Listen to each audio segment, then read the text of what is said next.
Bible ఉంటుంది. ఆ సొర చెట్టుని చూచి యోనా సంతోషించెను.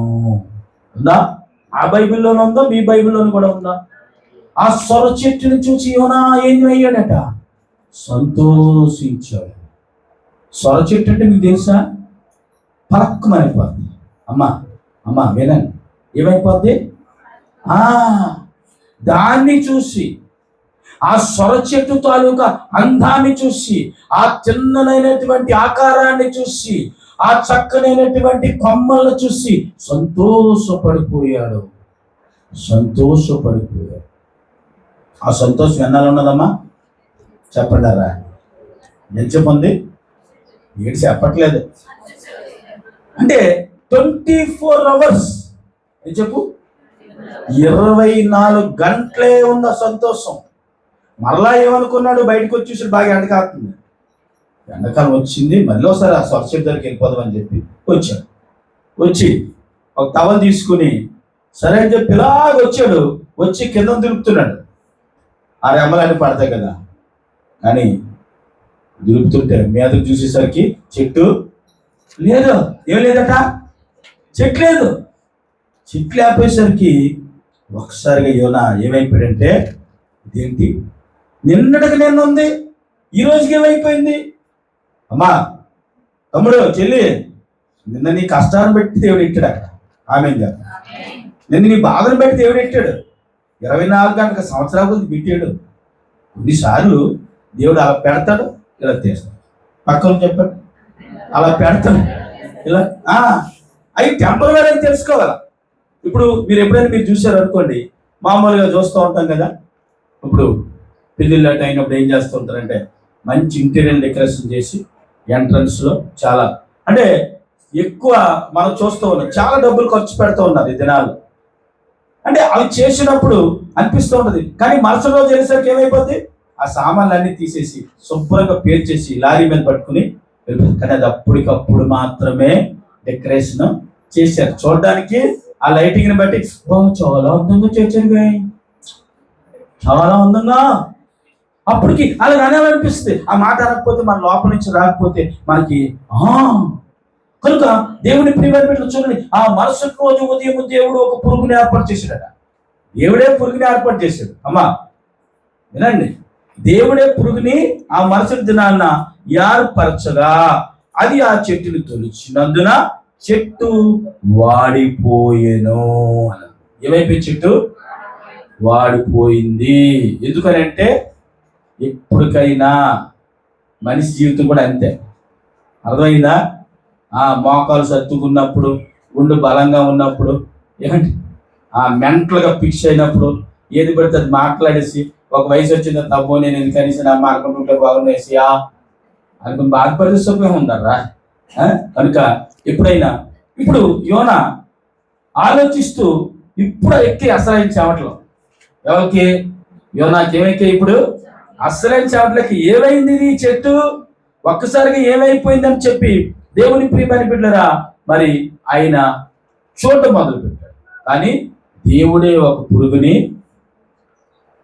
చాలా మంది అలా పట్టుకుంటారు, నాది ఇదే. దేవుడు ఒక్కసారి నీకు తెలియకుండా లాగేస్తాడు. నువ్వు ఎంత పట్టుకుని పడుకున్నావు అంతే, అంటే ఏం లేదట. మీరు గమనించండి, దేవుడే మొలిపించాడు చెట్టు, చక్కని వాతావరణం ఇచ్చాడు. మరలా మరుసటి రోజు ఒక పురుగుని పంపించి దాన్ని వాడిపోయేటట్టుగా చేశాడు. ఏమంటే మనిషి జీవితం ఎంతండి కదా. మనిషి జీవితం అనేటువంటిది చాలా గొప్పది కదా. మనిషి జీవితం చాలా ఎలాంటిదో మనిషి జీవితం అంటే, యోబు గ్రంథంలో యోబు 8వ అధ్యాయంలో మాట చెప్పాడు. ఆ మాట దగ్గరికి వద్దామా? చూడండి ఒకసారి. యోబు గ్రంథము 8:8లోనికి రండి. మనం ఎవరమంట? అచ్చే అలా చెప్పకూడదు, పక్కలకు చెప్పండి. మనం ఎవరమ్మా? మీకు చెప్పడం రావట్లేదు, నేను చెప్తాను నేను. అక్కడ ఏమంటున్నాడంటే, యోబు, బాబు, అక్క చెల్లెళ్ళారా, అన్నదమ్ములారా, సహోదరులారా, ఈ రోజు వాళ్ళకి కాదు, మనం ఎప్పుడు వారు అంటే నిన్నట వారము అన్నాడు. ఏమండి? మనము నిన్నటి వారమై మనకి ఏమీ అబ్బా ఈ మాట చెప్పుకుంటే అది బాగుంటుందరా. మనం నిన్నటి వారమై ఉండి మనకేమీ కూడా తెలియదు. భూమి మీద మన దినములు నీడవలే ఉన్నవి కదా. కనుక దేవుని ప్రియమైన బిడ్డలారా, యోబు భక్తుడు ఆ మాట చాలా గొప్పగా చెప్పడానికి ఇష్టపడ్డాడు. కనుక మనము ఇప్పుడు బతికున్నామని, ఇప్పుడు బాగా ఉన్నామని అనుకోవద్దు. రేపు ఏం జరుగుతుంది ఎవరికి కూడా తెలియదు. ఏది కూడా మన చేతిలో ఏమనుందా? ఇలాగనంటే మన చేతిలో ఏమి లేదు. ఏమనుందా? ఏమి లేదు. ఎప్పుడు ఏం జరుగుతుందో కాల చక్రం నిర్ణయిస్తుంది. ఎప్పుడు ఏం జరుగుతుందో కాలం దేవుడు నిర్ణయిస్తాడు.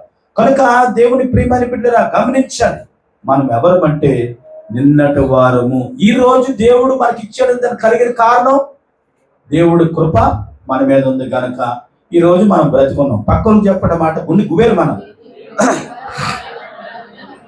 దేవుడి కృప ఉంది కనుక మాత్రమే ఈ రోజు మనము. లేకపోతే మన భూమి మీద మన దినాలన్నీ ఎలాంటివంటే నీడ లాంటిది. ఎలాంటివి మన దినాలు? నీడ ముందుకు వెళ్తుందా వెనక్కి వెళ్తుందా? నడుస్తుంది నీడ? నడదా? అయ్యో ఏం తెర మీరు. నీడ నడుస్తుంది. ముందుకు నడుస్తుంది వెనక్కి నడుస్తుందా? ముందుకు నడుస్తుంది. బైబిల్లో ఓ రాజు ఉంటాడు. ఆ రాజు నడుస్తాడు. అంటే ఇది ఒక మర్మం అన్నమాట. నడుస్తూ ఉన్నప్పుడు నీడ వెనక నడుస్తుంది. ఈ రాజు గ్రహించకపోతే దేవుడు రాజుకు చెప్తాడు, నేను నీ నీడను చూపించాను. నీడను చూపించి నీడ ముందుకు నడిపించేవాడు నేనే కదా, కానీ నీ నీడ వెనక్క నడిచేలా చేశాను, కానీ నువ్వు అది కనిపెట్టలేదు. రాజు ఆ నీడని కనిపెట్టలేదు. మనిషి ఎంత ఉంటే మనిషి పుట్టాడైతే నీడ పొడుగ్గా ఉండదు. ఒక్కోసారి తెలుసా మీకు? ఆ నీడ ఉంటుంది. కానీ నీడ వెనక్కి నడుస్తూ ఉండని దానికి అర్థం ఏంటి? దేవుడు ఏదో చెప్పాలని రాజుతో అనుకున్నాడు కనుక ఏమని 10 మెట్లు వెనక్కి నడిపించాను నిన్ను అని ఈ రాజుకి దేవుడు చెప్తాడు. అప్పుడు అనుకుంటాడు, అవును, అందుకే ఆ రోజు నా నీడ ముందుకు లేదు, వెనక్కి ఉంది. 10 మెట్లు వెనక్కి వెళ్ళిపోయాడు. వెనక్కి వెళ్ళడమ్మా 10 మెట్లు 10 మెట్లు వెనక్కి నడిపించాడు దేవుడు. అంటే దాని అర్థం ఏంటి? కనుక మన నీడ నిన్నటి వలే.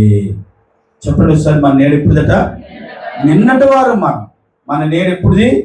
నిన్నటిది. ఎండాకాలం అందరూ నీడ నీడ నీడ అంటారా కదా. నీడ కావాలని అంటారు. కరెంట్ లేకపోతే ఉప్పు ఉప్పు ఉప్పు అని బయటకు వచ్చి ఏం చేస్తారు?